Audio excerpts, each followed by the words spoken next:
Chers amis, bonjour. Anna Karpova et moi, Boris Temanov.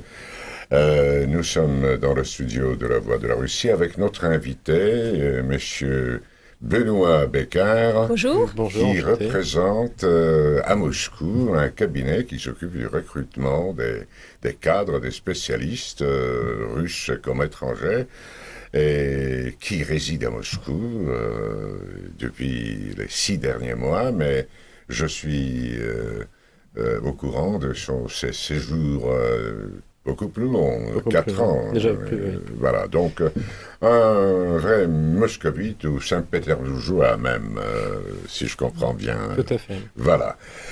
Donc, nous allons le questionner sur le caractère de son travail qui, pour moi, a une connotation directe avec le processus que nous appelons généralement la mondialisation et qui fait que les étrangers viennent travailler en Russie et que ce processus prend une telle envergure qu'on commence à avoir besoin de cabinets spécialisés pour ce genre de recrutement. Monsieur Beccard, je voudrais savoir d'abord quelles sont les spécialités dont vous vous occupez. S'agit-il des managers, des ingénieurs, ainsi de suite? Alors globalement, notre cabinet n'est pas, on va dire, spécialisé sur une niche particulière. Globalement, on travaille surtout sur des postes de cadres dirigeants, cadres supérieurs, donc des personnes à haut niveau de qualification et dans des secteurs très variés. Ça va aussi bien donc du niveau industriel, biens de consommation, banque, pétrole et gaz, vraiment, enfin, on est vraiment très généraliste en termes de secteur. Après, chacun des consultants qui travaillent dans notre cabinet a plus ou moins un secteur quand même de spécialisation. Mais aujourd'hui, on travaille avec des clients vraiment de secteurs très très différents. Moi, pour ma part, je travaille plus actuellement pour des sociétés dans le secteur industriel, hein, donc que ce soit matériaux de construction, que ce soit automobile et autres, hein. Donc voilà un petit peu pour mon profil personnel, mais notre cabinet en soi est assez généraliste. Donc aujourd'hui, on parle beaucoup en France de la fuite des cerveaux. Selon vous, est-ce qu'il existe vraiment et est-ce que ces cerveaux réussissent-ils en Russie?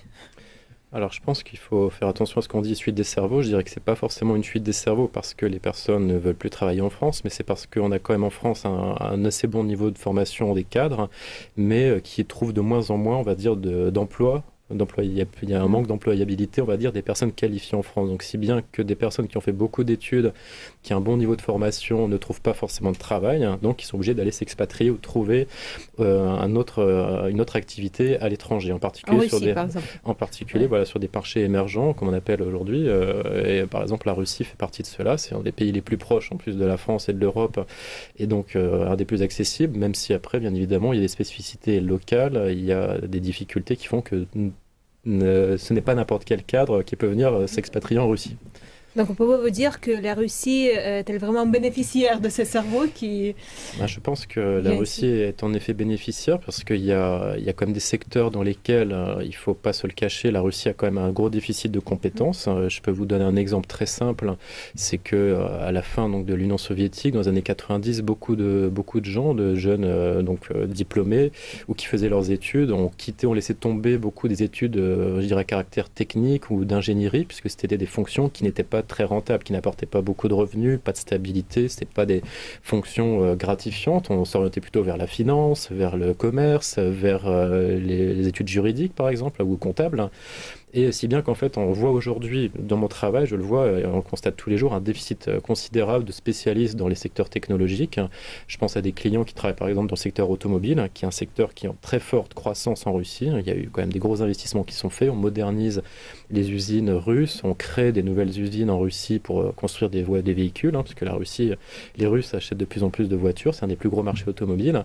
Mais pour autant, on a des gros problèmes à trouver des spécialistes en ingénierie, en production, en qualité, dans tous les secteurs de l'usine, et si bien que par moment, il y a une sorte de guerre pour trouver les talents, puisque des bons spécialistes en Russie, ils sont très très rares, ils coûtent cher, et si bien que par moment, c'est plus intéressant pour une entreprise d'envoyer un cadre étranger de son pays venir travailler en Russie pendant quelques mois ou quelques années pour mettre en place l'organisation, la structure, les procédures de travail, plutôt qu'embaucher des Russes parce que soit ils n'ont pas les compétences, soit ils coûtent vraiment trop cher, ou soit ils ne sont pas au niveau. En fait, les sociétés au niveau de la Russie qui font recours à vos compétences, qui vous demandent de leur trouver des cadres, etc. S'agit-il dans la plupart des cas des firmes russes ou bien s'agit-il des firmes, des sociétés qui sont étrangères, qui sont implantées en Russie ces derniers temps? Aujourd'hui, dans notre cabinet, on a à peu près 60 à 70% de nos clients qui sont des sociétés étrangères, principalement donc européennes, américaines, je dirais, aussi japonaises pour certaines. Et sinon, après, le reste, on va dire les 30-40% restants sont les sociétés russes, locales, de droit russe, qui recrutent elles-mêmes aussi et qui passent par nos services. Je dirais, nous, pourquoi les sociétés font appel à nous généralement, c'est parce qu'ils recherchent une certaine qualité de travail, un respect éthique aussi dans les pratiques de recrutement et une expertise dans l'évaluation des candidats. C'est-à-dire on va apporter un regard vraiment objectif au maximum sur la qualité des candidats et des candidatures et on fait attention à ne pas faire jouer soit du relationnel, du copinage, où on vérifie aussi de manière très précise la qualité, la véracité des informations qu'il y a dans les CV. Parce que c'est vrai qu'en Russie, dans beaucoup de pays, ce n'est pas propre à la Russie, mais il y a quand même un problème aussi de crédibilité et surtout de confiance dans la réalité du CV d'un candidat en se disant est-ce qu'il n'a pas modifié, est-ce qu'il ment sur son parcours, sur son diplôme, sur ses expériences. Donc ça implique tout un travail quand même de vérification de la personne, de sa personnalité, de son parcours professionnel. Donc c'est pour ça qu'on fait appel à nous. Anna? Donc, une question qui m'intéresse, parmi tous ces Français qui arrivent en Russie, est-ce que sont nombreux ceux qui arrivent en Russie pour travailler justement parce qu'ils choisissent la Russie? Non, parce que il y a une entreprise française qui commence à travailler en Russie, donc il faut trouver un Français qui dirige ici les affaires. Tu veux dire, tu viens ici par amour? Oui, par amour. Par amour ou par défaut, en fait. Oui, d'accord. Globalement, je pense quand même que beaucoup de gens viennent en Russie. Au départ, peut-être un peu entraînant les pieds, il faut être honnête. C'est pas un pays qui a toujours fait rêver le monde et les Français en particulier. Les Français aiment bien des destinations un peu plus exotiques, plus chaudes. Je dis pas que la Russie n'est pas exotique, mais on préfère quand il fait plus de soleil, il fait moins froid. Ouais. Donc c'est vrai que beaucoup de gens, quand ils arrivent ici en Russie, sont un peu un choc à plusieurs niveaux, qu'ils soient climatiques comme culturels. Mais je pense qu'on constate que globalement, après plusieurs mois et plusieurs années, les gens se deviennent très attachés et comprennent que finalement la Russie a beaucoup de valeurs, beaucoup de choses intéressantes. Et comment faire avec la barrière de la langue? Alors ça, évidemment, c'est un gros problème. Aujourd'hui, c'est impossible pour tous les Français d'épouser les femmes russes. Je pense que c'est pas forcément épouser une femme russe qui va vous aider à parler russe, mais c'est vrai qu'après, c'est une question de motivation, une question d'intérêt aussi pour la culture. On voit aussi différents profils. Il y a des candidats qui vivent depuis 10 ans en Russie qui parlent pas un mot de russe, d'autres qui arrivent, ils parlaient déjà russe parce qu'ils aimaient la langue russe, la culture russe, ils l'ont appris même en France. Donc, je veux dire, il n'y a pas de loi générale par rapport à ça. Je constate quand même que beaucoup de gens, malgré tout, dès qu'ils sont impliqués et qui vivent et travaillent en Russie depuis au moins 2-3 ans, généralement, ils ont appris quelques bases de russe, au moins pour socialiser, améliorer leurs contacts avec leurs employés, leurs clients. Donc, c'est quand même un processus qui se fait naturellement. Question qui vous paraîtra quelque peu exotique peut-être, mais je me suis posé la question suivante. Et si un spécialiste russe se présente chez vous pour vous demander de trouver du travail en France, par exemple, est-ce que c'est faisable? Alors, nous, en fait, notre cabinet aujourd'hui est spécialisé sur la Russie. Donc, globalement, nous trouvons des personnes pour des postes basés en Russie. Évidemment, nous avons un réseau international dans plusieurs pays dans le monde entier, et en particulier en France. Nous avons des collègues qui travaillent là-bas. Et donc nos confrères éventuellement. Moi, ça m'est arrivé de rencontrer récemment une candidate russe qui cherchait à revenir en France pour travailler en France. Et donc je lui ai ouvert quelques contacts, je l'ai mis en relation avec mes confrères là-bas à Paris. Et après voilà, je ne garantis pas de trouver du travail pour ces personnes-là, mais en tout cas, dans la mesure du possible, si leur profil me semble intéressant, pertinent, si je peux mettre en contact avec des personnes qui vont pouvoir les aider dans leur recherche, je le fais avec grand plaisir. Encore une fois, c'est une tendance qui est peut-être plus difficile dans ce sens-là, puisque comme vous le savez, le marché du travail en France est quand même assez compliqué en ce moment, les opportunités sont rares. Est-ce qu'il y a une corrélation entre les fluctuations du taux de chômage en Europe et le nombre de vos clients ici? Et à vrai dire, est-ce que le chômage, selon vous, en Europe, c'est une fatalité ou on peut faire quelque chose? François Hollande veut changer la situation. Il y a plusieurs éléments. C'est vrai que déjà, je pense qu'en effet, il y a une corrélation qui est assez claire. On est aujourd'hui en France sur un marché de l'emploi qui stagne, pour ne pas dire qui est avec une augmentation du chômage qui est de plus en plus forte.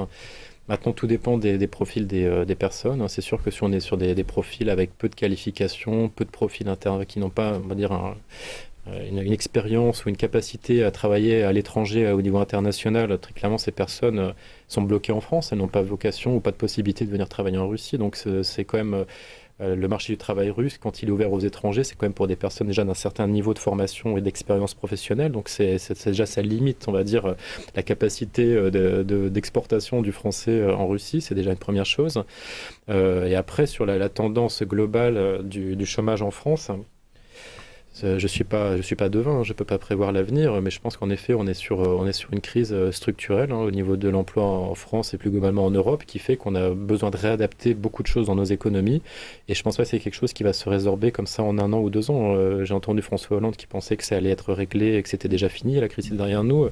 Je pense que c'est malheureusement, enfin un vœu pieux, c'est quand même assez loin de la réalité et il y aura besoin de faire beaucoup plus de réformes et de réinvestir, et en tout cas de redonner une certaine confiance dans l'économie et sûrement rééquilibrer certaines choses dans notre organisation économique. Ça ne se fera pas comme ça par l'opération du Saint-Esprit. En dehors des problèmes du chômage, quelle est la dynamique, disons, de votre... du processus dont vous vous occupez finalement. Est-ce qu'il y a une augmentation régulière de vos clients, enfin de ceux qui cherchent du travail en Russie, ou bien ça a des hauts et des bas Alors encore une fois, on n'est pas sur une activité, on va dire, toujours très stable. On est quand même très cyclique, très dépendant de l'activité économique, de la croissance, des volontés d'investissement des sociétés en Russie, russes comme étrangères. Donc globalement, c'est difficile de dégager une tendance. Nous, on est quand même sur des recrutements de cadres, de spécialistes. Et globalement, on a toujours besoin de ce type de personnes. Donc on ne peut pas dire que tout s'arrête toujours. Il y a quand même toujours des projets. On sent quand même qu'il y a toujours une dynamique présente. Je dirais qu'il y a plusieurs typologies de clients, mais il y en a deux principales. Il y a ceux qui sont déjà en Russie présents depuis longtemps, qui sont arrivés en Russie déjà dès le début des années 90, qui ont lancé leurs filiales, leurs activités ici et qui ont déjà une présence qui continue de se développer, qui structure leur activité, qui grandissent. Et moi, je constate que là, depuis plusieurs mois, il y a de plus en plus de sociétés de taille moyenne qui, voyant la stagnation en Europe, voyant le manque d'opportunités dans leur pays d'origine, cherchent de nouveaux débouchés, de nouvelles opportunités commerciales. Et pour eux, la Russie est un marché clé. Et donc, on voit qu'ils s'intéressent. Avant, ils travaillaient un petit peu comme ça, par coup unique, les uns après les autres.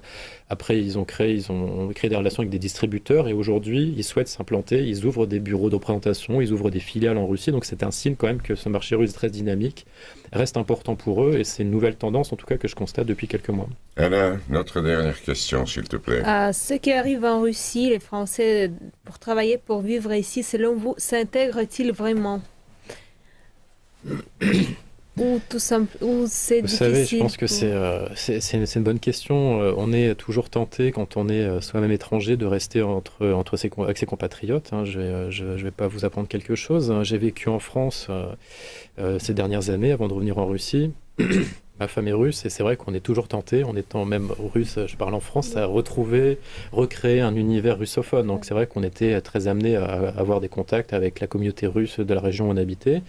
Et je pense que moi, de mon côté aussi, c'est pareil. J'ai toujours eu des contacts avec des Français ici en Russie, donc je ne cherche pas spécialement à fuir mes compatriotes. Au contraire, ça c'est toujours intéressant d'avoir des contacts avec des gens qui sont à peu près dans la même situation que vous.